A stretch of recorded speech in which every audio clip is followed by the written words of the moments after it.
Today, we talk about Nehru, his policies and views on tribal India, and a story of misunderstanding and oversight. Hello everyone, I am Avantika Kansal and you are watching New India Junction. What was Nehru's view of the Northeast? What were his impressions that shaped his ideas? We discuss his ideas about the region and its people because that is what shaped their destiny for a very long time, especially till 2014 when the leadership changed and the big shift in the policy infrastructure towards the Northeast happened. Nehru's words revealed much about his perception of tribal people. In a speech in 1952, he described them as brave, but also prone to quarrels and cutting off each other's heads. A characterization that stereotyped them as barbaric. Coming from the then Prime Minister Nehru, such remarks were inappropriate and reflective of a deeper misunderstanding. And then PM Nehru again made a strange remark. He said, "I would prefer any day to be a nomad in the hills than to be a member of the stock exchange or to be made to sit there and to listen to those frightfully ugly noises there."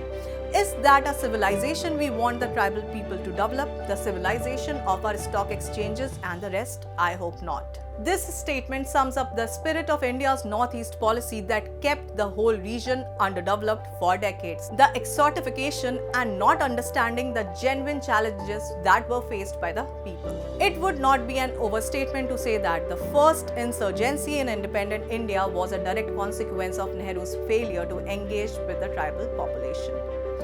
At a public meeting in Kohima, the Nagas embarrassed Nehru by walking out of the meeting he was addressing.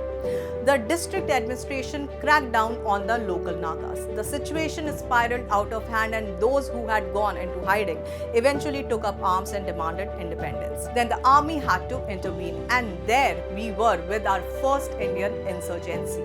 His policy decisions, especially regarding the Naga demand for independence, were marked by an iron fist approach rather than a respectful dialogue. He went as far as calling the Naga hills as gangrenous. In his views, Nagas were terrorists who weren't willingly Indians. This again betrays a lack of understanding on his part. The first PM was highly dependent on unreliable advisors like British-born missionary named Elwin, who eventually left the job after mishandling it. Ram Manohar Lohiya's critique of Nehru's Northeast policy sums it up quite well. He called Nehru's Northeast policy a national park theory that treats the people like exotic animals and treats the region like a place that needs preservation. According to Lohiya, the policy had isolated the region from the rest of the world. Pandit Nehru once garlanded a tribal woman named Budhini Majian, and because of that act, to many people's surprise, they became a couple. That was the tradition. He was unaware of it. But can ignorance be an excuse, especially when you are the leader of a nation as huge as India? The tribal wife left the worldly abode recently on 17th of November. She had to face banishment and loss of livelihood. She led a difficult life and that has been the fate of the Northeast as well. Well, good policy making needs sensitivity to the feeling and culture on the ground. Misconceptions, especially when the glasses are dipped in dominance, bring upon myopia and breed long-term problems. As we look back at Nehru's legacy, let's remember the chapters that were left in the shadows. It's time to bring them into the light. It's time to learn from the past. It's time to ensure that no voice, no matter how distant or distinct, is ever overlooked again. Well, that's all for today's video. This is Avantika Kansal signing off. Until next time.